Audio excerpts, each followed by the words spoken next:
Bom dia, boa tarde, boa noite. Esse trabalho tem o objetivo de defender os assuntos ministrados durante a primeira parte da disciplina de eficiência energética, ministrada pelo professor Raimundo Cláudio, para o curso de Engenharia Elétrica. Faz parte do grupo Carlos Eduardo, João Pedro, eu e Lucas Freitas. Vou falar sobre alguns tópicos e em sequência meus colegas vão continuar. Primeira coisa que a gente aborda no curso é sobre eficiência energética. A gente pode afirmar que a eficiência energética é basicamente o processo de eliminação, na prática, na verdade, redução de perdas. Então, a principal ação de um gestor de eficiência energética gira em torno das ações de identificar, localizar, caracterizar, e quantificar essas perdas em um sistema. Para que a gente tenha uma boa eficiência energética, é importante que ocorra uma boa gestão de energia. Então, o que é a gestão de energia propriamente dita? Ela se trata da aplicação de técnicas de negócios ao uso da energia. Então, essas técnicas são conhecidas e usuais a finanças, produção, marketing, na própria administração, onde, se aplicadas de maneira eficaz, elas podem contribuir para o aumento dos lucros pela redução do consumo, dos gastos, redução dos gastos e, consequentemente, das perdas. Para fazer essa gestão é necessário esses tópicos que foram colocados aí: análise, planejamento, organização, monitoramento e disciplina. Modelo estrutural do CEP. O que acontece? Nesse contexto, para que a gente possa fazer uma boa gestão, é importante que se conheça não só o seu sistema, mas o sistema que fornece a energia para o seu sistema. Certo? Então, é importante que a gente conheça como funciona isso e como essa energia chega, como ela é tarifada. Tudo isso a gente vai abordar para que a gente possa fazer uma boa gestão. Modelo estrutural do CEP nacional. Tá? O CEP ou CEPs, são sistemas elétricos de potência. São grandes sistemas de energia que englobam a geração, a transmissão e a distribuição de energia elétrica. Então, tem esses três grandes centros e, é claro, o consumo de energia elétrica, que também está englobado. Tá? Então, como eu falei, ele engloba todos os equipamentos, instalações, todas as formas de geração de energia elétrica, a sua transmissão e a distribuição até os consumidores. Então, um sistema elétrico tem a função de pôr à disposição do consumidor a energia elétrica em condições que permitam o correto funcionamento dos equipamentos eletrônicos, dos consumidores, das unidades de consumo. Tá ok? A geração de energia elétrica no Brasil, a matriz elétrica brasileira, que é o conjunto de todas as fontes de energia utilizadas apenas para geração de energia elétrica, a matriz energética brasileira é uma das mais renováveis do mundo. Isso porque grande parte da energia elétrica gerada no Brasil vem de usinas hidrelétricas. Então, a energia eólica também vem crescendo bastante, contribuindo para que a nossa matriz elétrica continue sendo, em sua maior parte, renovável. Então, dos três grandes pontos aí, geração, transmissão e distribuição, a gente pode falar isso sobre a geração de energia. Acho interessante destacar também com relação à distribuição de energia. Dentro da distribuição de energia, a gente pode dividir a rede de distribuição em duas, em rede primária e rede secundária. A rede primária de distribuição distribui energia elétrica em média tensão pelas ruas e avenidas. Os limites da rede primária partem da subestação abaixadora, que está recebendo alta tensão vinda da rede de transmissão, até os transformadores de média para baixa tensão. Tá?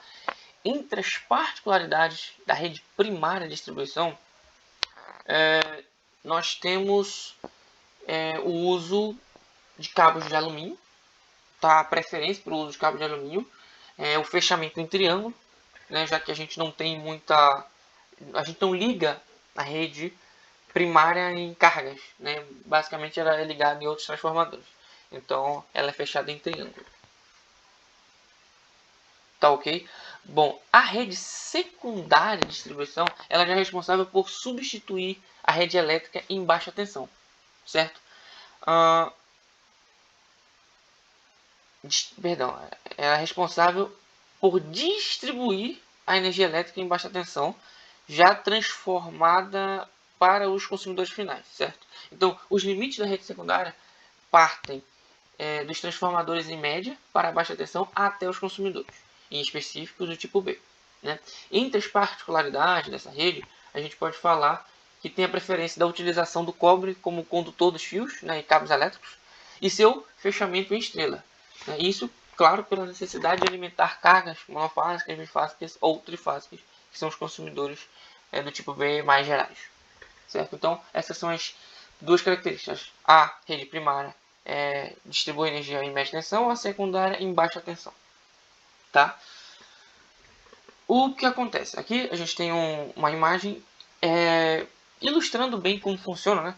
Essa primeira parte da imagem é a parte final da rede primária, onde a energia chega em estrela no transformador aí em média tensão e aí é transformada para baixa tensão e já em estrela, em vez de em triângulo.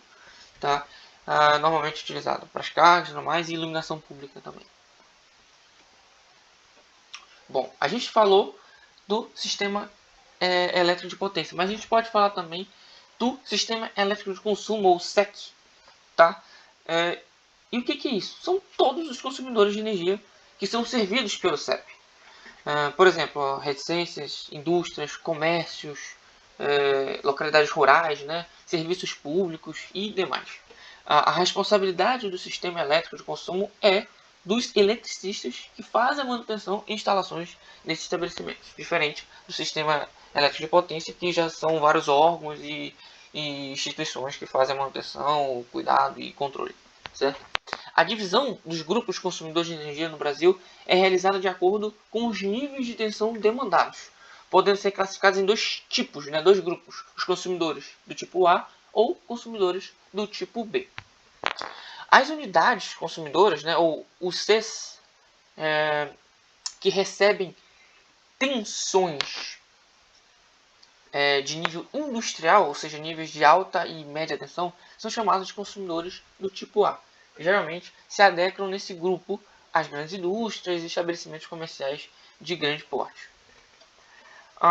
Por sua vez, as U6, né, as unidades consumidoras que trabalham com baixa tensão, são classificadas como do tipo B. Né? Geralmente se enquadram nessa categoria as residências, pequenas indústrias, o sistema rural, alguns pequenos comércios também, e sistemas de iluminação pública também se enquadram nessa parte de consumidores do tipo B. Bom, e aqui a gente tem uma tabelinha mostrando aqui alguns níveis de tensão e subgrupos. O que acontece é que é o seguinte: como a gente está falando em termos de nível alto, nível médio, nível baixo de tensão, o que é nível alto, nível médio? Quais são os critérios para dizer que algo é algo baixo ou médio? Essa classificação dos níveis de energia varia dependendo do âmbito que a gente está avaliando. Entretanto, no texto da resolução normativa número 1000 da ANEEL, é colocado de forma bem clara o que são grupos A e B. Tá? O grupo A, de acordo com a resolução normativa número 1000, é o grupamento composto por unidades consumidoras com conexão em tensão maior ou igual que 2,3 kV. Tá bom? E, em consequência, o grupo B, também conforme a norma da agência reguladora, é um grupamento de unidades consumidoras com conexão de tensão menor que 2,3 kV. Tá? Então, essa é a subdivisão, como a gente classifica A e B, média e baixa tensão. Né? Esses grupos A e B são subdivididos em dois grupos, né? Mas eles podem ser subdivididos em subgrupos, conforme os níveis de tensão e características, como a gente pode ver nessa tabela aí.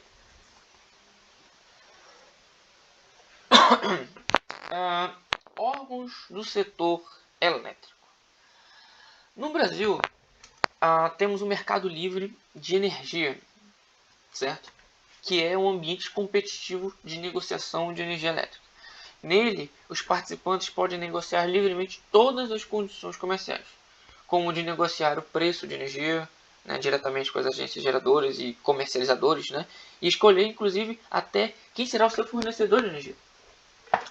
Mas, para oferecer mais segurança a este ambiente, existem alguns órgãos que regulamentam o setor, garantindo segurança e oferecendo respaldo para os consumidores livres. E a gente vai falar alguns desses órgãos e um pouco da hierarquia entre eles. Tá bom? A gente começa com o Conselho Nacional de Política Energética, ou CNPE. Ele é um órgão de assessoramento do Presidente da República para a formulação de políticas e diretrizes da energia. Tá? Subordinados a eles, a gente tem o MME, que é o Ministério de Minas e Energia. É responsável pela supervisão e controle da execução das políticas direcionadas ao desenvolvimento energético do país. Entre as autarquias vinculadas ao MME estão a ANEEL, né, a Agência Nacional de Petróleo, Gás Natural e Biocombustíveis, tá? E a Agência Nacional de Mineração. Também todos são autarquias vinculadas ao MME. A gente também tem o CMSE, tá? Que é o Comitê de Monitoramento do Setor Elétrico.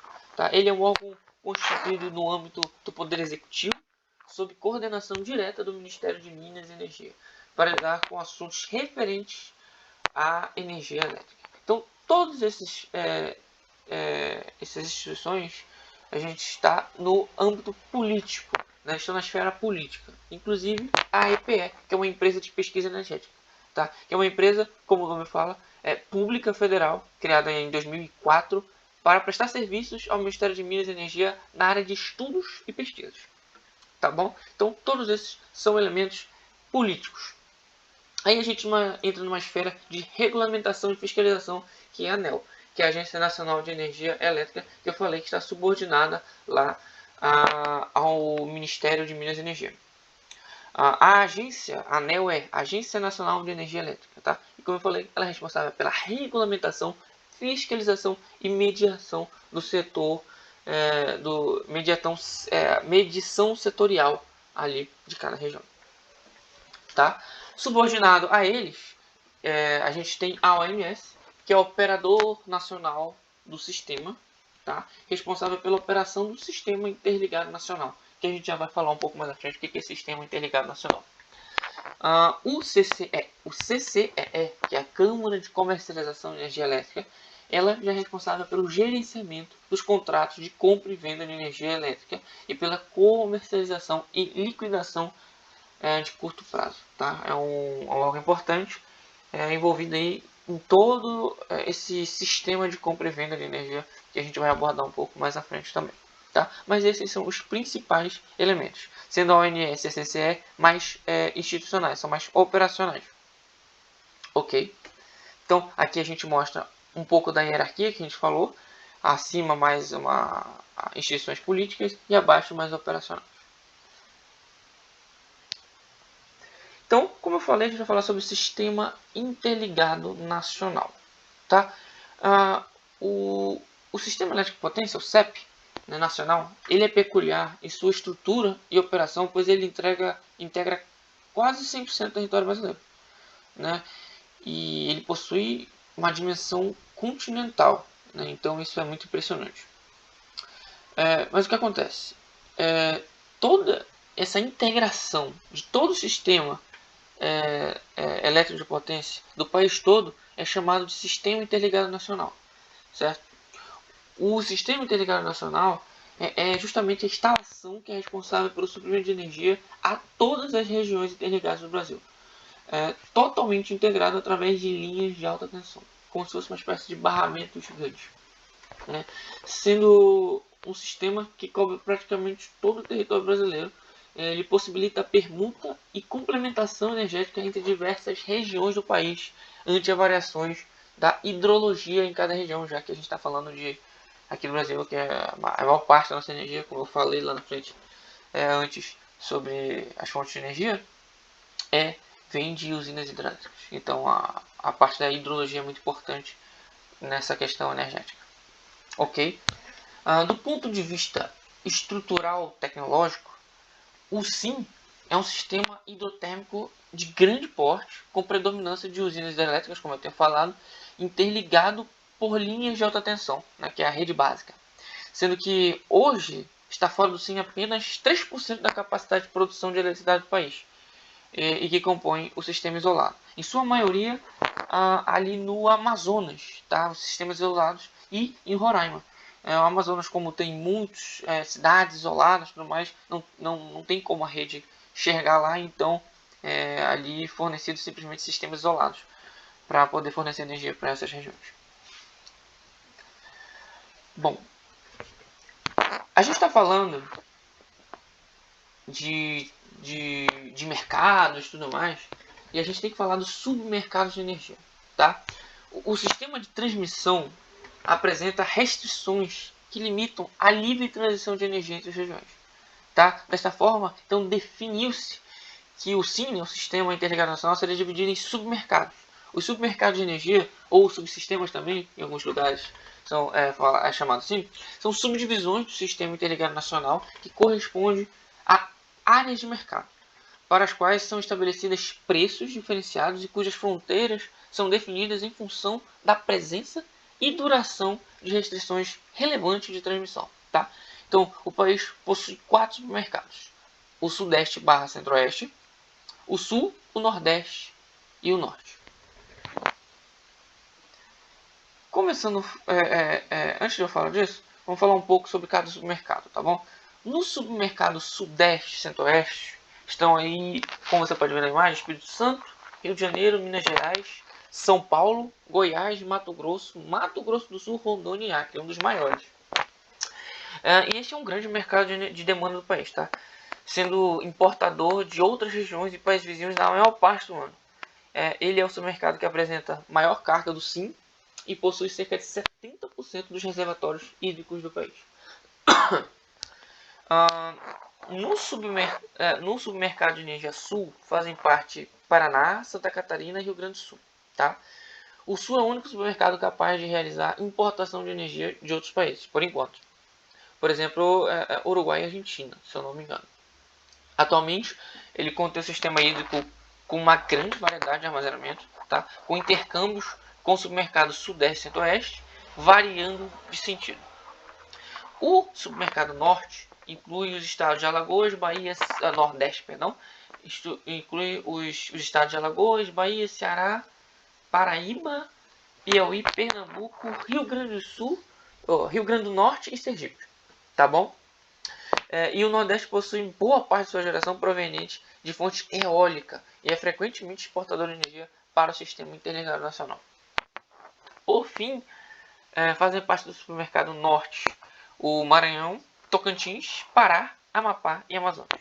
O Norte ele é caracterizado pela existência de grandes usinas hidrelétricas, tá? E ele é exportador 9 meses por ano, com a tendência de aumentar o volume de energia exportada. O estado de Roraima é o único que ainda não faz parte do submercado de energia do Brasil e atualmente o abastecimento de energia elétrica da região vem da Venezuela, mas já existem iniciativas para integrá-lo ao mapa brasileiro. Agora sim, vamos falar sobre produtos e serviços do CEP.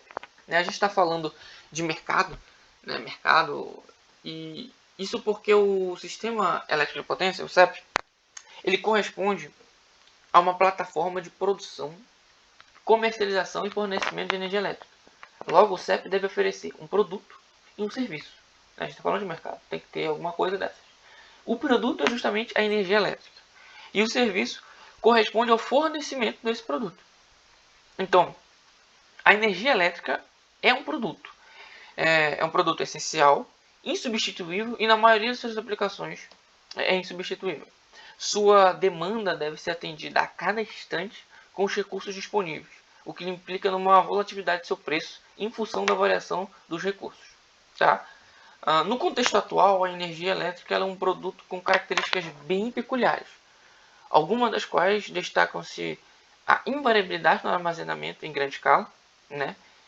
Diferentemente de outras commodities, a energia elétrica, após sua produção, não pode ser estocada em grande quantidade. Logo, ele deve ser gerado apenas o que é demandado. Isso é um grande desafio, né? Gerar só o que é demandado. Então isso exige controle e gestão.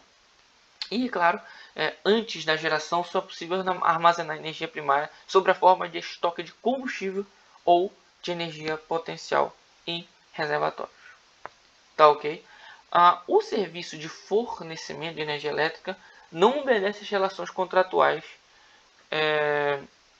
convencionais no mercado, né, típicos de produtos comerciais comumente negociáveis. Nesse caso, verifica-se algumas particularidades do serviço de fornecimento, tais como a potência é um produto invisível, fluido e não embalável, né? E além disso, a energia gerada é não consumida, a energia gerada não consumida, ela é perdida.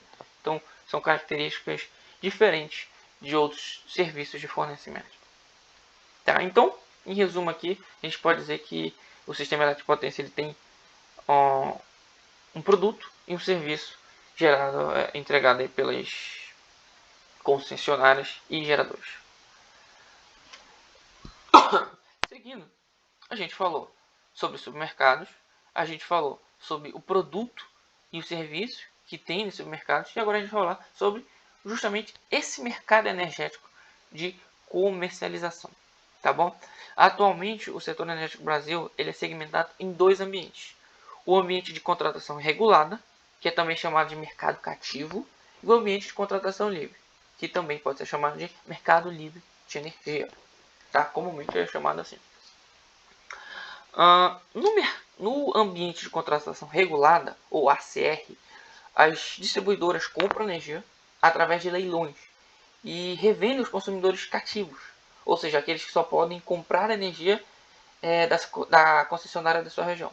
O preço da energia é determinado pela Agência Nacional de Energia Elétrica, ANEEL, que a gente tem falado bastante. E nesse mercado cativo, o governo que regula as tarifas e cada unidade consumidora paga uma fatura mensal, que inclui o preço do serviço de geração e distribuição de energia. Tá? Inclui no preço aí o serviço de geração e a distribuição de energia. Os valores que compõem a fatura total são influenciados justamente pelo sistema de bandeiras tarifárias que a gente vai abordar mais à frente, quando for falar sobre tarifação especificamente. Tá? Os grupos de consumidores que podem compor a ACR, né, o ambiente de contratação regulada, conforme estipulado pela resolução normativa da ANEEL, número 414, são os consumidores de tipo A ou B, ou seja, qualquer consumidor pode fazer parte aí do mercado cativo. Tá? O tipo de contrato é denominado contrato de comercialização de energia elétrica no ambiente regulado. Tá? O nome grande. A sigla é CCEAR, né? Contrato de comercialização de energia elétrica no ambiente regulado. Ele é regulado pela Agência Nacional de Energia, tá? A ANEEL, como eu falei, e o preço é estabelecido em um leilão realizado pela Câmara de Comercialização de Energia Elétrica, que a gente falou também mais à frente nos órgãos. Em se tratando de consumidor final, as tarifas são reguladas pela ANEEL, podendo oscilar de acordo com a bandeira tarifária, como a gente tem falado. Já o ambiente de contratação livre, o consumidor pode negociar a compra de energia elétrica diretamente com os geradores ou comercializadores, pagando uma ou mais faturas pela energia contratada, dependendo de como ele fizer o contrato. Né? As condições referentes a preço, prazo e volume de energia são livremente negociadas entre o consumidor livre e a geradora ou comercializador. Um detalhe é que o consumidor livre, apesar de ele poder negociar, ele continua ligado à distribuidora de energia da região, por contrato, claro, porque a energia tem que chegar através dessa distribuidora. E deve pagar pelo uso do fio da transmissão, servindo que tem um preço regulado pelo governo. Mesmo assim, no mercado livre de energia, as empresas podem encontrar valores menores e condições normalmente mais favoráveis do que normalmente oferecidas pelas distribuidoras no ambiente de contratação regulada. Tá bom? Mas quem pode entrar no mercado livre? Né? As empresas ou unidades consumidoras que estão conectadas em média ou alta tensão e possuem uma demanda contratada acima de 500 kW. Ou seja, basicamente são grandes consumidores. Tá? Então, se você não tem uma demanda acima de 500 kW, você não pode entrar no Mercado Livre. Em seu tipo de contrato, existe livre negociação, como eu falei, entre os consumidores de energia elétrica e as geradoras e ou comercializadoras. O preço, a forma de pagamento e os prazos são acordados livremente entre o consumidor e a geradora de energia elétrica. Tá bom? As principais vantagens e desvantagens do mercado cativo e do mercado livre dependem de quanto a sua gestão de energia está estruturada, sendo em vista que o mercado livre, apesar de mais atrativo, exige uma gestão mais organizada.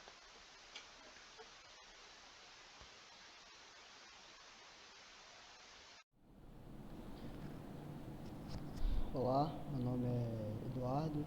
Eu vou falar um pouco sobre a composição da fatura de energia e como ela é descrita, né? No primeiro momento, a gente tem que entender o que é energia consumida, né? A energia consumida. A maior parte da composição da nossa energia é correspondente ao consumo que temos, mas a gente tem que entender um pouco o que são esses consumos. O primeiro é o consumo de energia elétrica. O que é o consumo de energia elétrica? É geralmente utilizado em residências, empresas e indústrias, né, que é para alimentar equipamentos de iluminação e sistemas diversos. É produzido principalmente aqui no Brasil por usinas hidrelétricas, termoelétricas, eólicas e solares, né? Em Angra temos nuclear, mas enfim, não é utilizada como deveria. De certa forma, a energia elétrica é mais voltada para residência, né?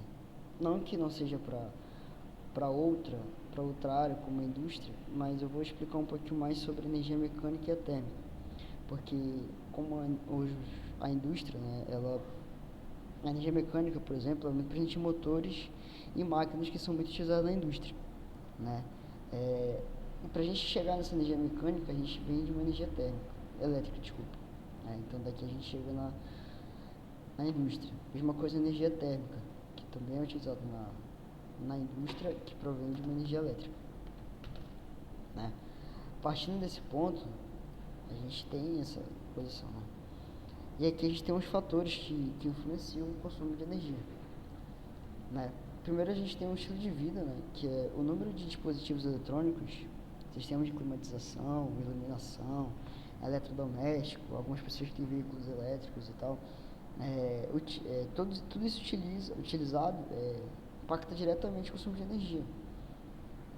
E assim, além disso, a gente tem a questão de eficiência energética.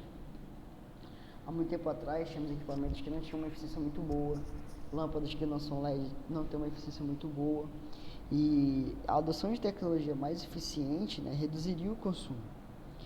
Isso inclui, como eu falei, lâmpadas de LED, eletrodoméstico com selo de eficiência, que é esse selinho aqui, ó, que todo mundo olha nos eletrodomésticos quando vão comprar, principalmente geladeira, né, que todo mundo olha isso aqui. Enfim, outro fator também é o próprio desenvolvimento comercial, né, e industrial. O aumento na produção e na oferta de serviços também implica um aumento no consumo de energia, especialmente se não houver uma melhoria na eficiência energética e na matriz energética, né, para atender todos esses pontos, né. Quais são os impactos dessa crescente de consumo?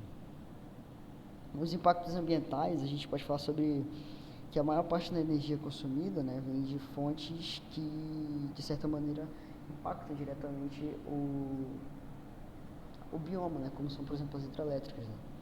E aí também temos outros fatores, como gases de efeito estufa e até mudanças climáticas. Já os efeitos econômicos, né, o consumo excessivo de energia pode resultar em custos elevados para indivíduos, empresas e governos.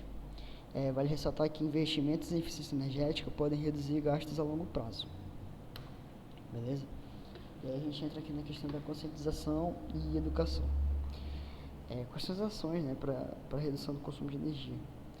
Bom, todos esses fatores estão ligados ao alto consumo, né? Por exemplo, quando a gente fala de conscientização, a gente fala sobre o estilo de vida.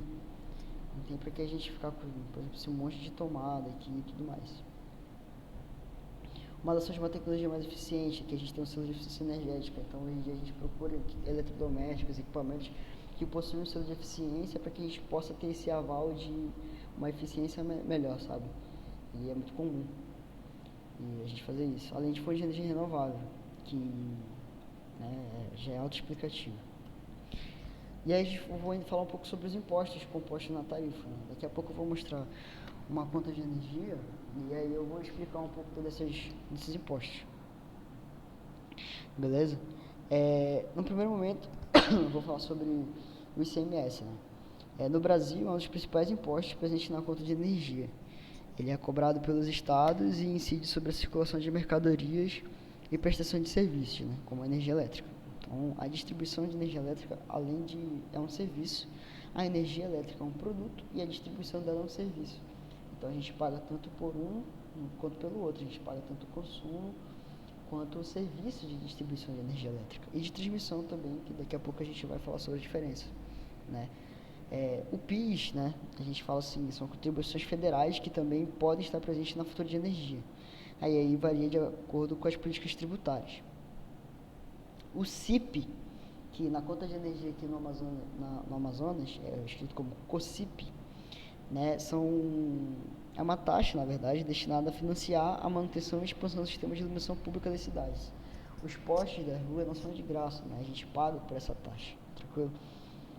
Já o TUSD e a TUST são tarifas de distribuição e transmissão, e aqui a gente fala de serviço, né? Distribuição e transmissão são serviço e a energia é o produto, né? Então as concessionárias entregam tanto serviço quanto produto. E eu vou já falar um pouco mais sobre a diferença dessas duas. E encargos setoriais, né, que podem incluir encargos destinados a subsidiar programas de energia renovável, programa social ou de eficiência energética. Falando um pouco sobre a diferença de transmissão e distribuição, basicamente a distribuição ocorre em níveis mais locais, ou seja, já chega no consumidor final, né? Que ele fala, quando a gente fala de distribuição, a gente fala em nível local, ou seja, a gente leva para o consumidor final, ou seja, nós, né? Nós somos os consumidores finais, residências, empresas, indústria, ou seja, quem realmente usa a energia, né? Essa etapa envolve toda a rede de distribuição de baixa voltagem. Por quê? Porque a alta voltagem já está na transmissão.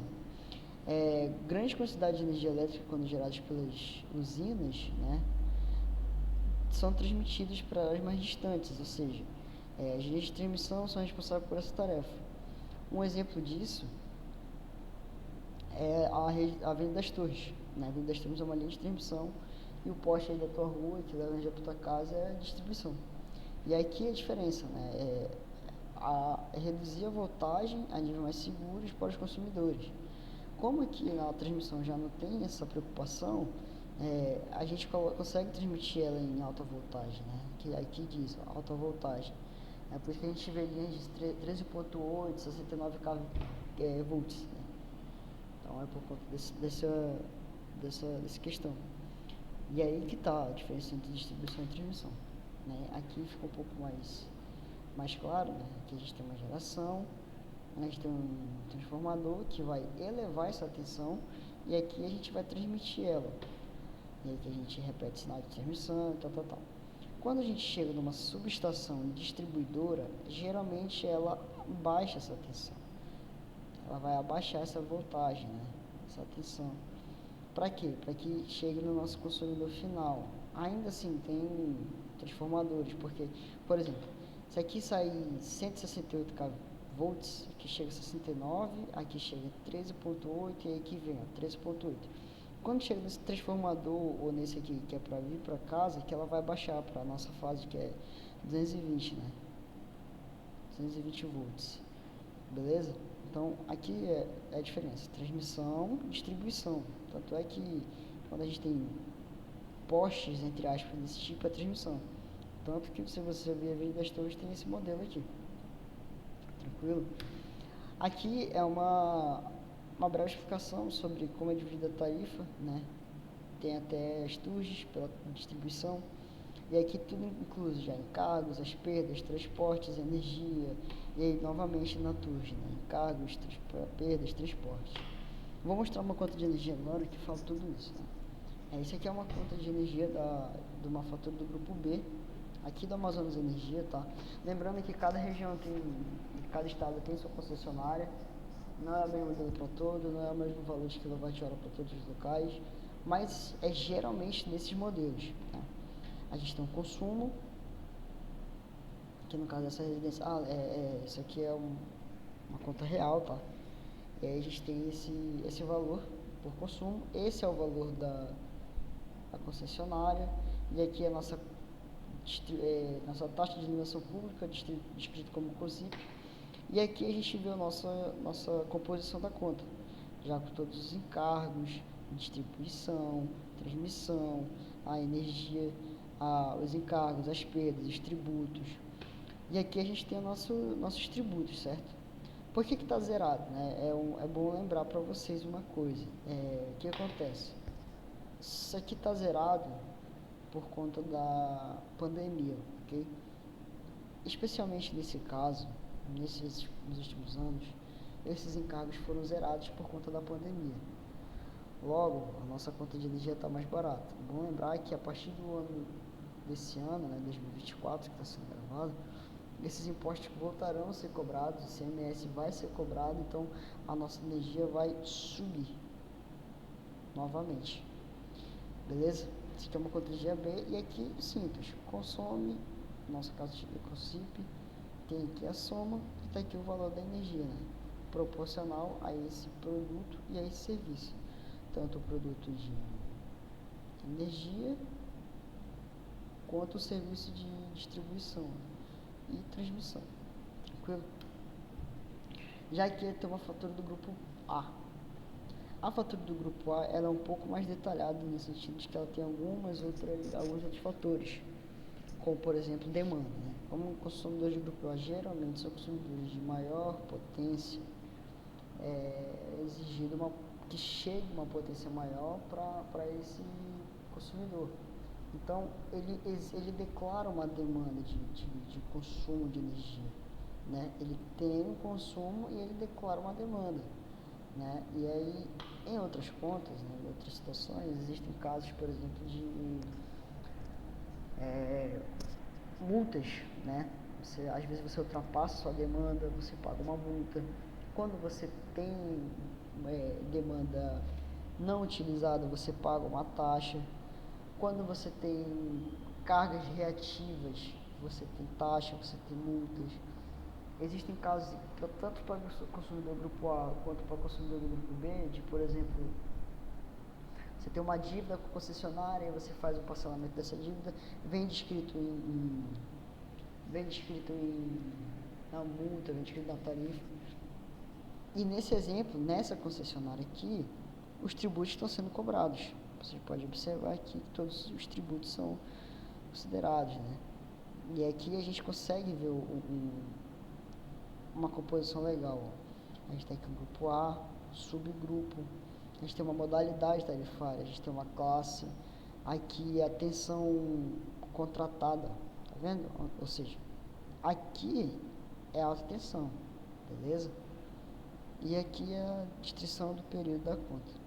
Então é isso, pessoal, é um parâmetro geral de como funciona a conta de energia, de onde vem os valores totais. Lembrando novamente, cada estado tem sua concessionária e a concessionária tem um valor próprio para o seu produto e para o seu serviço. Então o valor que você paga aqui você não vai pagar em outro estado e vice-versa, beleza?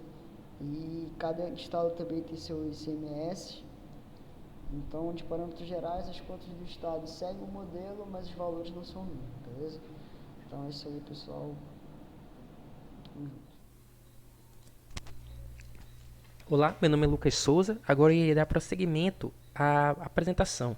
Irei falar agora sobre demanda de energia elétrica e fator de desempenho. Bom, esses aqui são os tópicos. Primeiro tópico, demanda de energia elétrica. E iremos falar sobre os seus subtópicos. O segundo tópico, fator de desempenho. E iremos também abordar os seus subtópicos. Vamos lá, para o primeiro tópico, demanda de energia elétrica. Curva de carga e demanda de uma instalação elétrica. Olhando primeiramente para essa figura, nós podemos ver aqui no eixo horizontal o T, esse período de 0 a 24 horas. Ele é medido, esse período, em horas.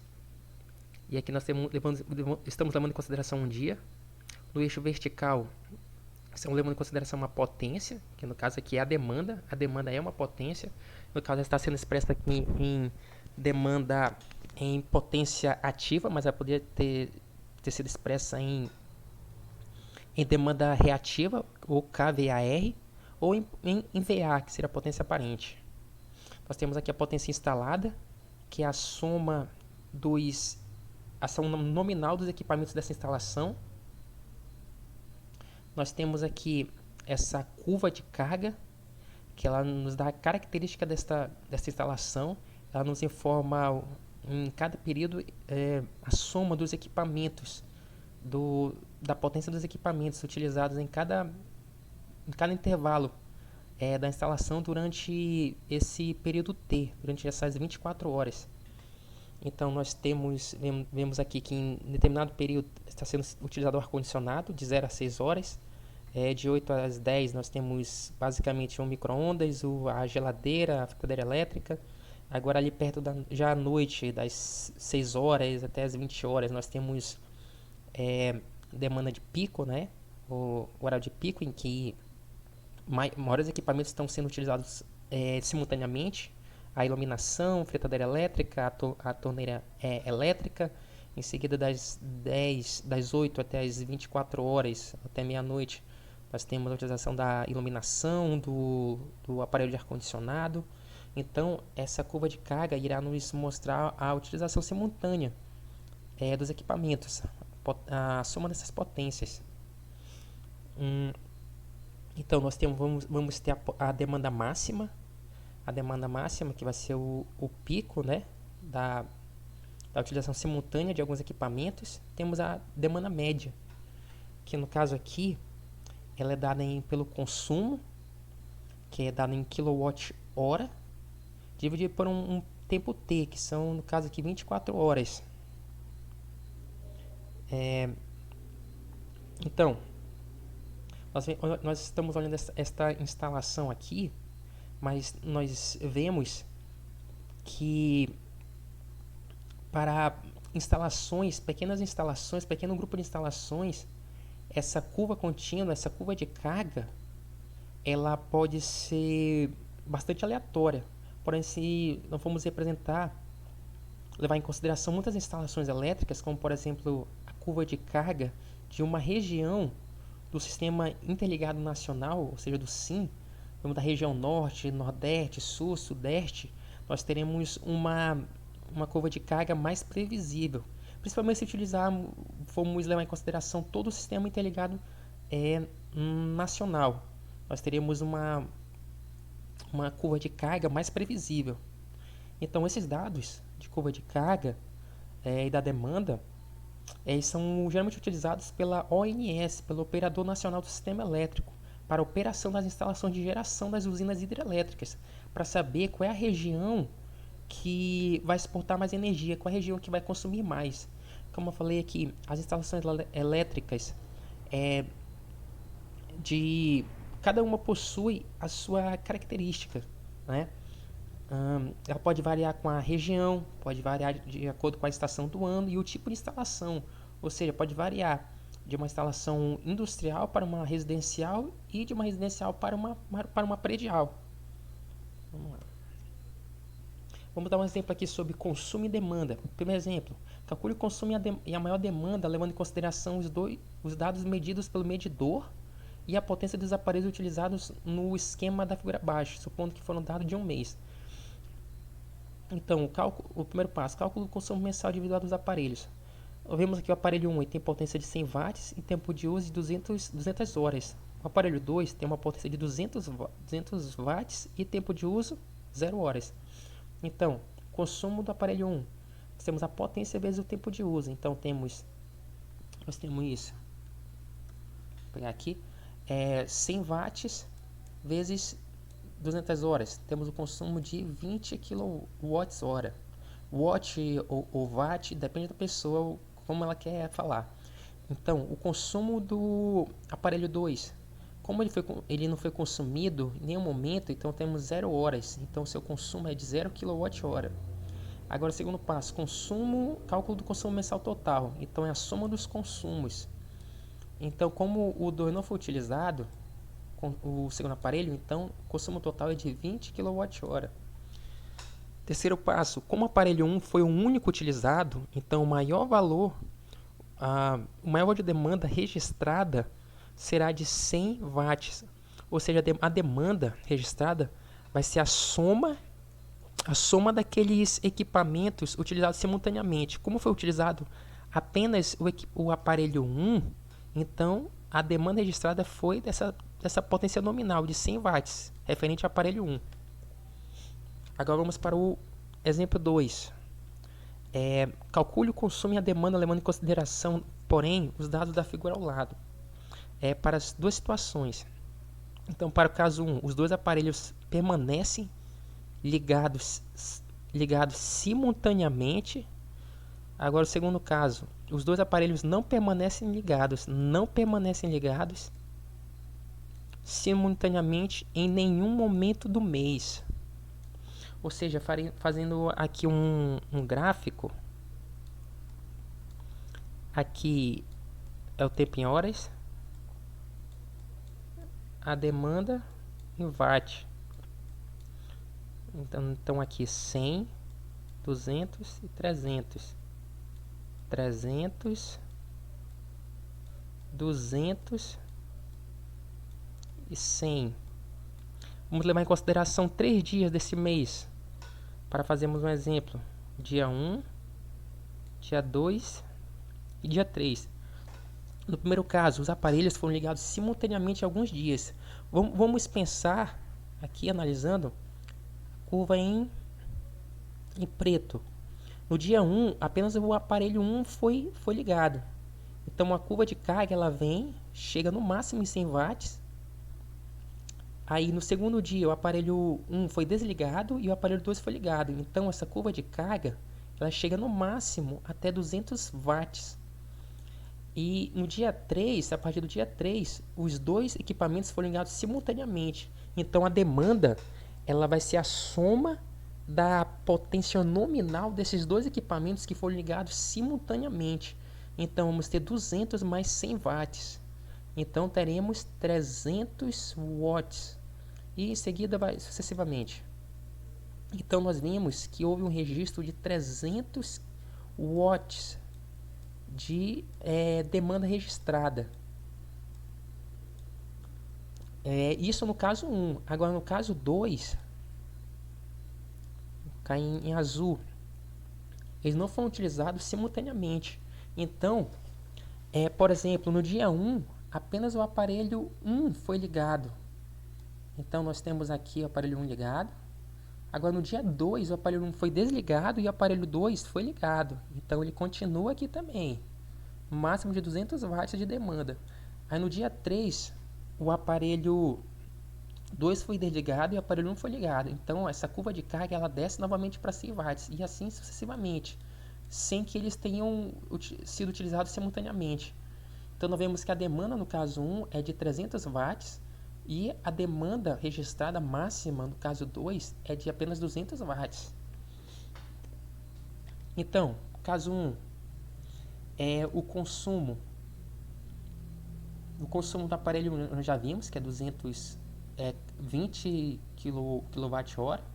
Agora o aparelho 2 ele tem a potência vezes o tempo de uso, 100 horas. Então temos um consumo de 20 kWh. Então o consumo mensal vai ser a soma desses dois consumos, dos dois equipamentos. Então o consumo total é de 20 kWh. Agora, como nós falamos e analisamos anteriormente, como os aparelhos permaneceram ligados simultaneamente em alguns momentos do mês, então vamos ter a soma das potências nominais desses dois equipamentos. Então 100 watts mais 200 watts, temos uma demanda registrada de 300 watts. No segundo caso, o consumo permanece inalterado, 20 kWh. Agora, segundo passo, tendo em vista que os aparelhos não ficaram ligados simultaneamente em nenhum momento do mês e o aparelho 2 é o de maior potência, então a maior demanda registrada foi de 200 watts. Eu espero que vocês tenham assimilado a diferença entre esse consumo e o consumo e a demanda. Então, é realizado, na verdade, uma discretização das curvas de demanda, Ou seja, nós não temos uma curva contínua, mas uma curva, nós vamos ter uma discretização, vamos ter o gráfico em barras dessa demanda. Como é feita essa discretização? Então, nós levamos em consideração aqui um valor de t até t mais ΔT. Por exemplo, esse t equivale a 15 minutos. Então, nós vamos somar mais 15 minutos, que esse ΔT equivale a 15 minutos, que em geral é 1/4 de hora, ou seja, 15 minutos. Você pega 15 mais 15 fica 30. Então, vamos de 15 a 30 e assim sucessivamente, de 15 em 15 minutos. Nós integramos essa potência, essa curva de potência aqui.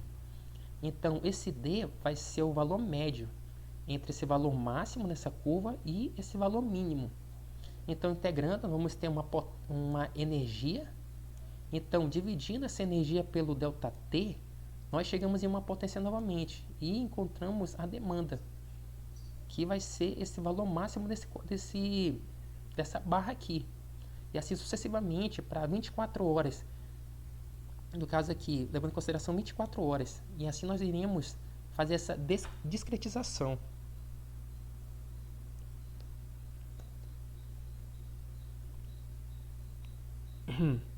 Agora, demanda contratada e demanda registrada. Bom, antes de explicarmos que a demanda contratada, é importante lembrar que a conta de energia é diferente para residências e empresas. Então, para tornar o sistema elétrico mais eficiente, existem dois tipos de consumidores. Temos o grupo A e o grupo B. O grupo A, são consumidores de média e alta tensão, no qual tem as indústrias de médio e grande porte. O grupo B são os consumidores de baixa tensão, sendo eles residências e comércios. Ou seja, no caso do grupo A, é preciso determinar qual é o volume de consumo de suas respectivas empresas e informá-lo para a distribuidora da região para poder fazer a contratação de energia. Nesse caso, essa é a demanda chamada de demanda contratada. Ou seja, uma potência em kilowatt da demanda contratada. É a potência definida no contrato com a concessionária, definido na contratação. A demanda registrada é o pico de consumo de energia mais elevado no período, que por sua vez é a demanda que o cliente do grupo A efetivamente demandou na prática. Assim como uma operadora telefônica possui planos para clientes que utilizam mais ligações e para os que utilizam menos, assim também a concessionária possui planos para os seus clientes. Aqui o consumo. Consumo já é a quantidade de energia elétrica consumida em todo o período, ou seja, apenas para o grupo B. O grupo B então vai pagar uma taxa monômia, ou seja, pagar apenas pelo consumo, e o grupo A vai ser uma taxa binômia, pagar apenas pelo consumo e pela demanda contratada. Então, é interessante que a demanda contratada e a registrada estejam muito próximas uma da outra.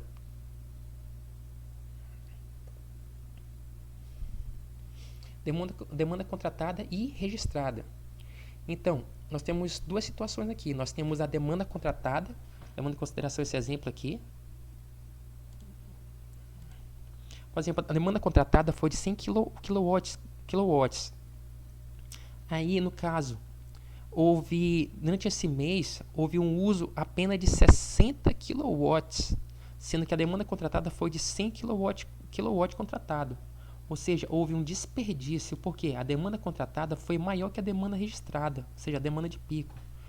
Então, paga-se o total da demanda contratada, independentemente de a demanda registrada ter sido registrada, a demanda registrada ter sido inferior. Ou seja, a demanda contratada foi de 100 kW, mas foi utilizada apenas 60. Ou seja, você pagou por essa demanda contratada, mas você utilizou menos do que você contratou, então há um desperdício.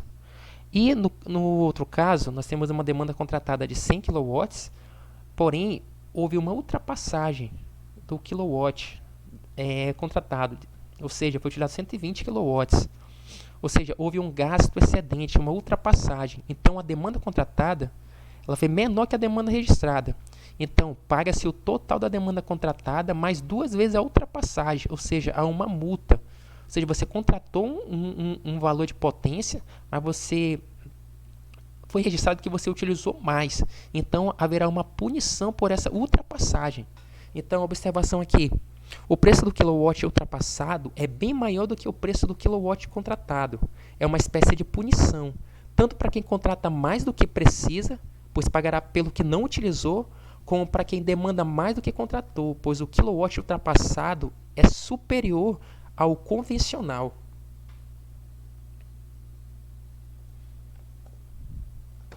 Demanda contratada e registrada. Para os clientes do grupo A e A3 e A4, eles possuem uma tolerância de ultrapassagem da demanda contratada de até 5%. Ou seja, esse será o limite que o cliente poderá ultrapassar sem ser multado.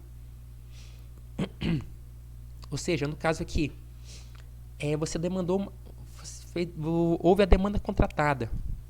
Então há uma tolerância. Você pode passar essa demanda contratada? Sim, pode ultrapassar, mas não acima da tolerância. Então, se durante essas 24 horas, durante o mês ali, você ultrapassou a demanda contratada, mas abaixo da tolerância, você irá pagar apenas pela demanda contratada. Porém, aqui na observação, se o cliente ultrapassar a tolerância, ele pagará mais caro por todos os kilowatts ultrapassados da demanda contratada e não somente os que ele ultrapassou da tolerância. Ou seja, além de pagar pelos kilowatts que foram ultrapassados além da tolerância, você irá pagar também pelos kilowatts que foram ultrapassados em relação à demanda contratada. Então, vamos lá. Fatores de desempenho. Fator de demanda. Bom, o fator de demanda, como nós vemos aqui, ele é igual à demanda máxima dividido pela potência instalada da instalação.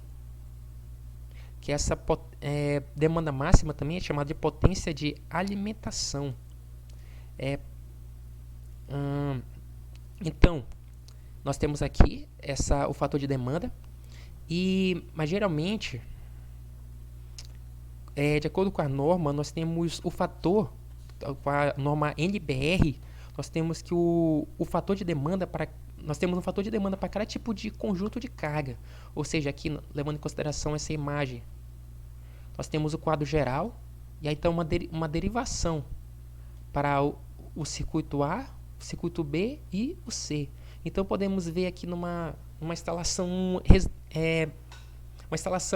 o A pode ser um conjunto de tomada de uso geral, as TUGs, o circuito B, conjunto de tomada de uso específico, as TUs, e o C, o circuito de iluminação. Então, para cada um, nós temos um cálculo de um fator de demanda.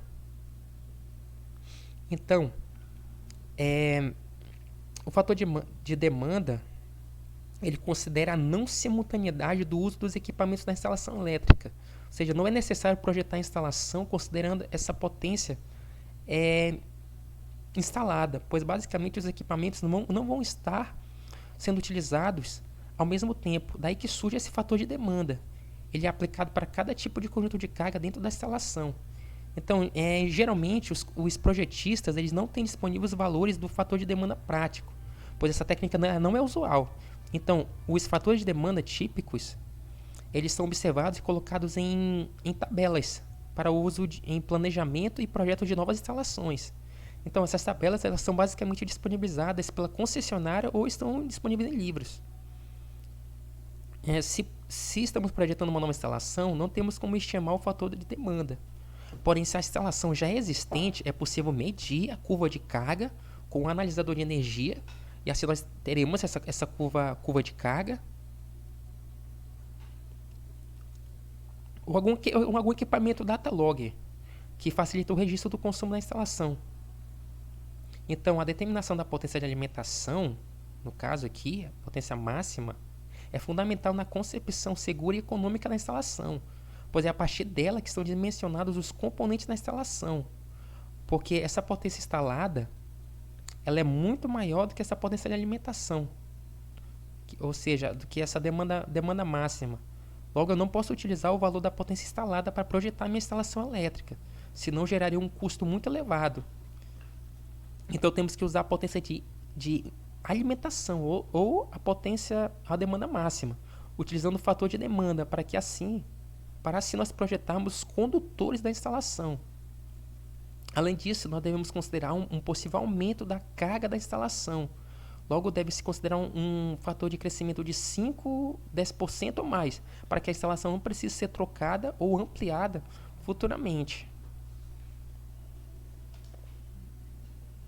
Vamos lá. Vamos para o fator de carga. O fator de carga, ele dá uma ideia da medida do aproveitamento na instalação da demanda contratada na instalação. Então, utilizamos esse fator apenas para clientes do grupo A, ou seja, consumidor de média e alta tensão, que são as instalações industriais ou comerciais de grande porte. Então, o fator de carga ele vai ser a demanda média dividido pela demanda máxima, sendo que essa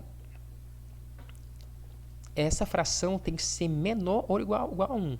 Então, quanto mais perto de 1, mais próximas estão as demandas média e máxima, e melhor aproveitamento da demanda contratada e da instalação elétrica.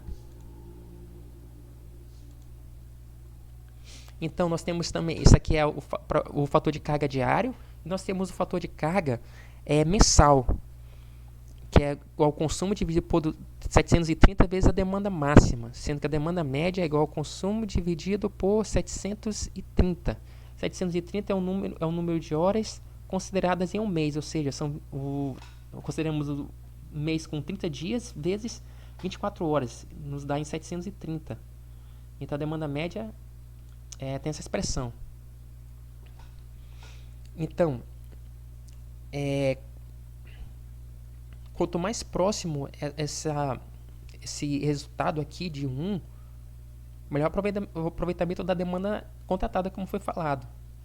Então, se a demanda máxima é muito elevada e a demanda média fica muito abaixo, isso significa que nós estamos projetando a instalação para atender essa demanda máxima por um pequeno período de tempo, ou seja, apenas por esse pequeno período de tempo.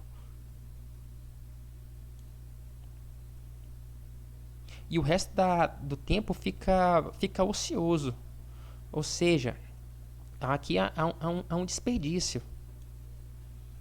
Assim a instalação ela fica superdimensionada. O ideal é que as cargas sejam remanejadas, ou seja, as cargas que estão aqui sejam remanejadas de tal forma a manter a demanda máxima mais próxima da demanda média, para assim ser aproveitada melhor a demanda contratada. Então, o projetista deve contratar uma demanda contratada um pouco acima da demanda média, ou seja, que a demanda máxima é de 650 kW, então a demanda contratada tem de ser de 700, por exemplo.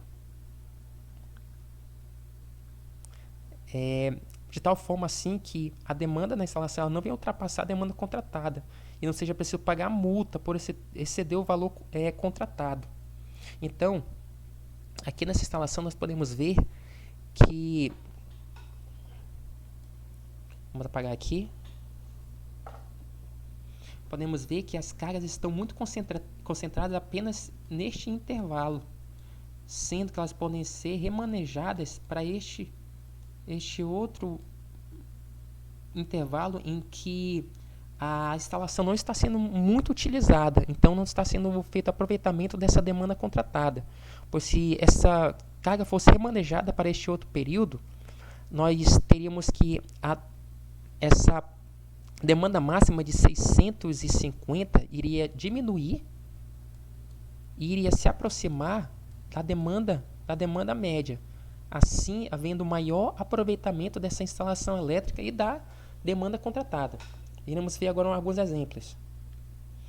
Exemplo de cálculo do fator de carga pelo gráfico. Calcule o fator de carga diária ou mensal, considerando o consumo de 189.990 kWh, levando em consideração o gráfico abaixo.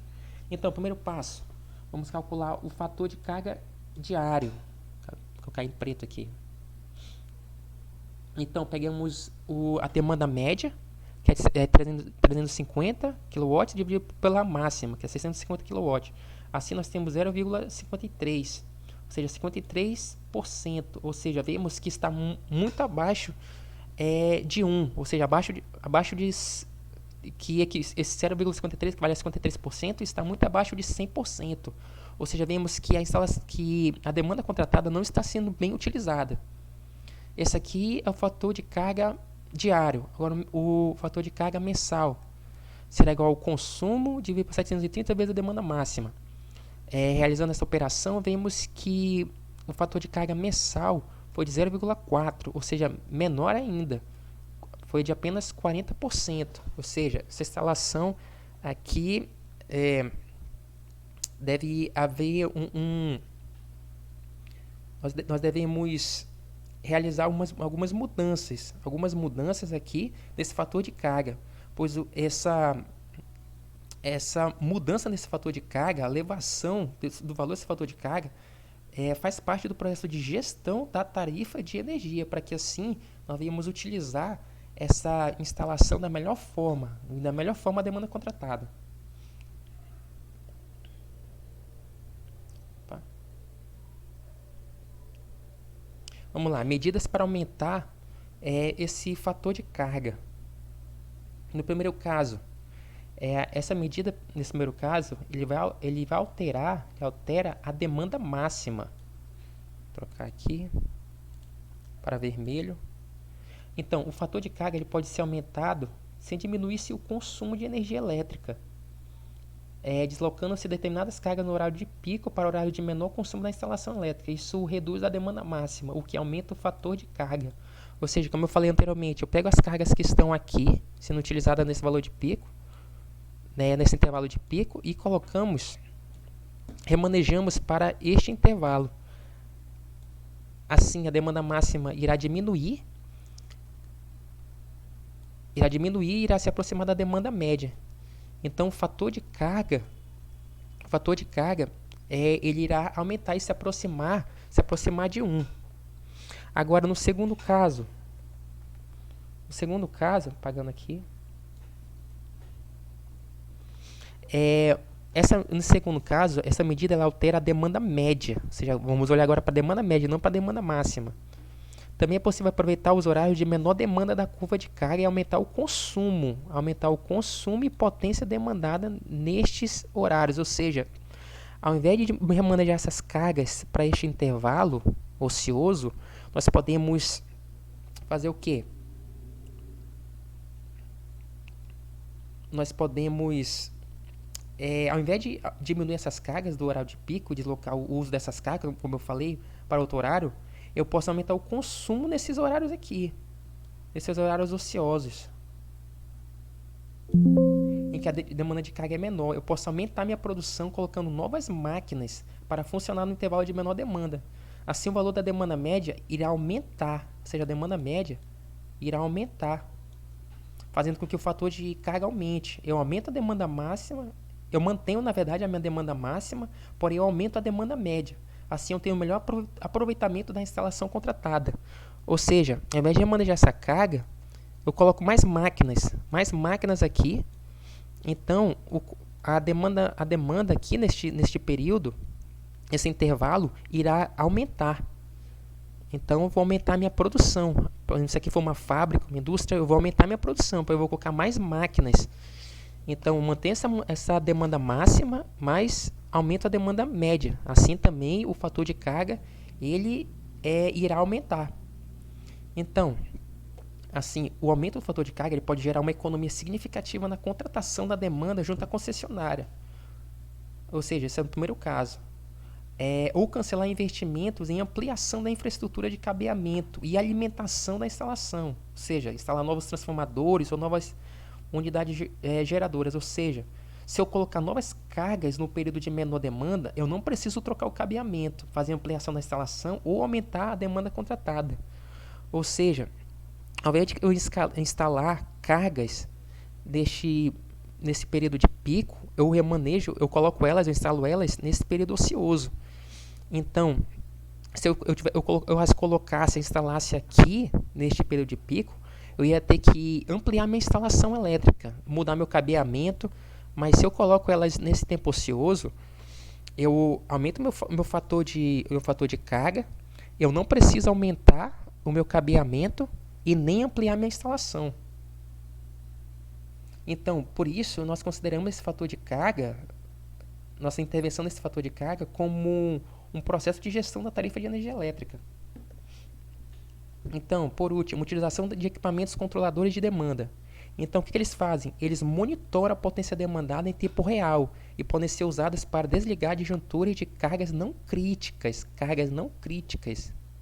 de processos industriais, a fim de evitar a ultrapassagem de demanda. E assim, como nós vimos anteriormente, a aplicação de multas, né? Então, é claro, é necessário ser feito um estudo de quais cargas podem ser desligadas, pois a desativação de cargas críticas pode levar a perdas significativas em uma indústria, na produção de algum produto. Então, as cargas que geralmente são controladas são sistemas de ar-condicionado, que, quando ligados, nós podemos desligar até atingir quando eles atingirem uma determinada temperatura em graus Celsius. Nós podemos desligá-los, pois a temperatura não irá cair de uma vez, simultaneamente. Podemos também controlar as estufas, os fornos de alta temperatura e as câmeras frigoríficas. Bom, aqui chegamos ao final da nossa apresentação. Eu agradeço pela atenção e é isso. Até uma próxima.